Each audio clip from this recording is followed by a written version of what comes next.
বন্যা পরিস্থিতির খবর জানাতে সিলেটের বিয়ানীবাজারে আছেন রিপোর্টার ইকরামুল কবির এবং সুনামগঞ্জের দোয়ারা বাজারে আছেন হিমাদ্রি শেখর ভদ্র। সরাসরি প্রথমেই যাচ্ছি ইকরামের কাছে।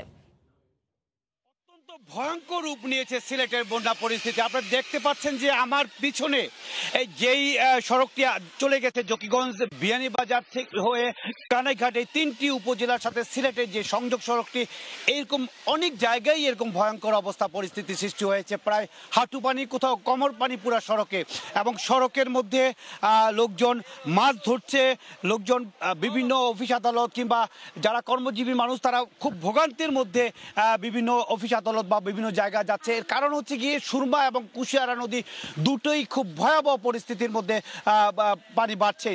বাংলাদেশের যে সীমান্ত পার্শ্ববর্তী যে মেঘালয়, সেই মেঘালয়, আসাম, ত্রিপুরা সব জায়গায় বৃষ্টি হচ্ছে, সব জায়গায় বন্যা পরিস্থিতি খারাপের কারণে সেই জায়গার পানিটি নামছে সুরমা এবং কুশিয়ারা দিয়ে। কারণ হচ্ছে গিয়ে জকিগঞ্জে বরাক নদী সুরমা এবং কুশিয়ারা হয়ে বিভিন্ন জায়গায় চলে গেছে, এবং বিভিন্ন জায়গায় সিলেট হয়ে সুনামগঞ্জ হয়ে নেত্রকোনা চলে গেছে সুরমা এবং কুশিয়ারা।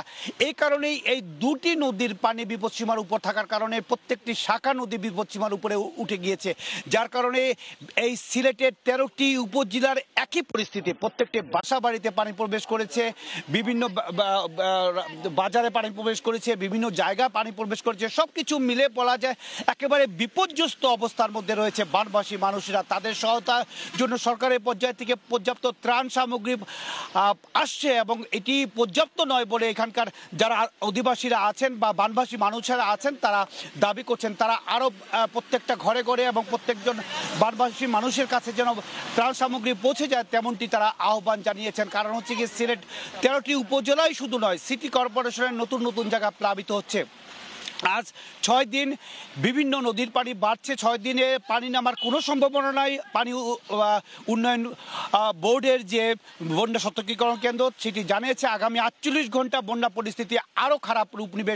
ফলে সিলেট এবং সুনামগঞ্জের বন্যা পরিস্থিতি খুবই খারাপ, যে অবস্থা আছে তার থেকে আরও ভয়ঙ্কর অবস্থার মধ্যে ডুবে যাবে সিলেট এবং সুনামগঞ্জের মানুষজন। সাথে সাথে নেত্রকোনায় এই পানিটা গিয়ে নামছে নেত্রকোনা, এবং নেত্রকোনার পানিটাও নেত্রকোনার এলাকারও বন্যা পরিস্থিতি খারাপের দিকে যাবে। সব কিছু মিলে যেই পরিস্থিতি, সেই পরিস্থিতিতে সরকারের প্রশাসনের একমাত্র ত্রাণ সহায়তা ছাড়া বা বানবাসী মানুষদের সাহায্য সহযোগিতা ছাড়া আর কিছুই করার নাই, এমনটি বলছেন প্রশাসন বা পানি উন্নয়ন বোর্ড। কারণ হচ্ছে গিয়ে বৃষ্টি হচ্ছে, কিছু সময় আগেও মুষলধারে বৃষ্টি হয়েছে, গতকালকে সারা রাত বৃষ্টি হয়েছে সিলেট অঞ্চলে। কোনো কোনো জায়গায় 100 মিলিমিটারের উপর বৃষ্টিপাত হচ্ছে 24 ঘন্টায়। এদিকে ভারতের যে চেরাপুঞ্জি, ভারতের যে আসাম, প্রত্যেকটা জায়গায় 300-400 মিলিমিটার করে বৃষ্টি হচ্ছে, রেকর্ড পরিমাণ বৃষ্টি হচ্ছে। গত 18 বছরের মধ্যে এমন বন্যা কেউ দেখেনি সিলেট অঞ্চলে মানুষেরা। এমন পরিস্থিতির জন্য যেই নদীগুলো আছে সেই নদীগুলো খননের প্রতি তাগিদ দিয়েছেন পররাষ্ট্রমন্ত্রী, এবং যারা পানি বিশেষজ্ঞরা আছেন, যারা পানি উন্নয়ন বোর্ডের কর্মকর্তারা আছেন তারাও গুরুত্ব দিচ্ছেন। কিন্তু গত কত বছর ধরে এই ধরনের বন্যা পরিস্থিতি উদ্ভব হয়, কিন্তু সেই খনন কাজ শেষ হয় নাই। এবারে যে বন্যা পরিস্থিতি উদ্ভব হয়েছে সেটি স্থায়ী হতে পারে এমনটি বলছেন পানি বিশেষজ্ঞরা বা পানি উন্নয়ন বোর্ডের কর্মকর্তারা। কারণ হচ্ছে কি আগামী মাসের শেষ সপ্তাহ পর্যন্ত, অর্থাৎ জুনের শেষ সপ্তাহ পর্যন্ত বৃষ্টি অব্যাহত থাকবে সিলেট অঞ্চলে, এবং ভারতের বিভিন্ন জায়গায় সেই অব্যাহত থাকবে। মানুষজন প্রধান সড়কে মাছ ধরছে। এর কারণ হচ্ছে কি এই আশেপাশে যে মৎস্য খামারগুলো রয়েছে সেই মৎস্য খামারগুলোর মধ্যে পানি প্রবেশ করেছে, এবং মৎস্য খামার বা জনপদ এবং পুকুর সড়ক সব একাকার হয়ে গিয়েছে।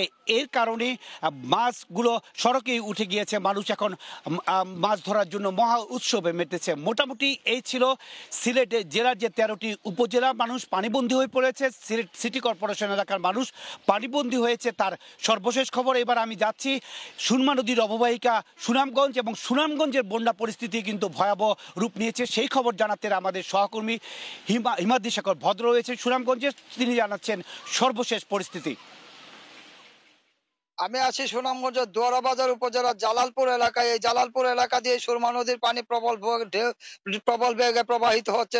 পানি প্রবাহিত হওয়ার ফলে যে গ্রামগুলি প্লাবিত হচ্ছে। আমরা কথা বলেছিলাম সকালে পানি উন্নয়ন বোর্ডের সাথে। পানি উন্নয়ন বোর্ড জানিয়েছে যে সুনামগঞ্জের সুরমা নদীর পানি বিপদসীমার 19 সেন্টিমিটার উপর দিয়ে এবং ছাতকের সুরমা নদীর পানি বিপদসীমার 153 সেন্টিমিটার উপর দিয়ে প্রবাহিত হচ্ছে।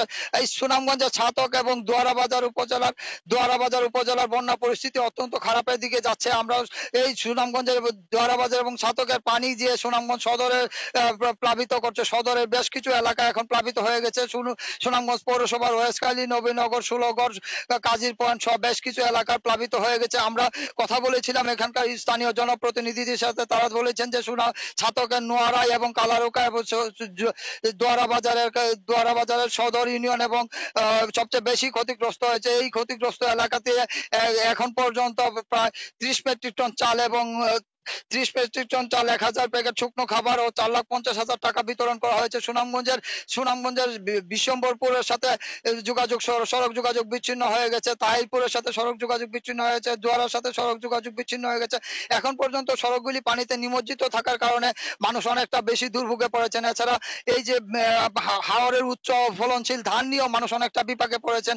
আপনারা দেখতে পাচ্ছেন কি প্রবল বেগে সুনামগঞ্জের সুরমা নদীর পানি হাওরে প্রবেশ করছে। এই হাওরে প্রবেশ করার ফলে হাওর এলাকার গ্রামগুলি অত্যন্ত প্লাবিত হওয়ার সম্ভাবনা দেখা দিয়েছে। এবং আমরা কথা বলেছিলাম এখানকার পানি উন্নয়ন বোর্ডের প্রকৌশলীর সাথে। তিনি জানিয়েছেন যে বৃষ্টিপাতের না কমলে পরিস্থিতির উন্নতি হওয়ার কোনো তেমন সুযোগ নেই। কারণ গত রাত থেকে এখানে থেমে থেমে বৃষ্টিপাত হচ্ছে। থেমে থেমে বৃষ্টিপাতের ফলে এখানকার বন্যা পরিস্থিতি আসলে খুব বেশি একটা উন্নতি হয়নি। এদিকে নদীর পানি কিছুটা কমলে হাওরের পানি প্রবল বেগে বাড়ছে।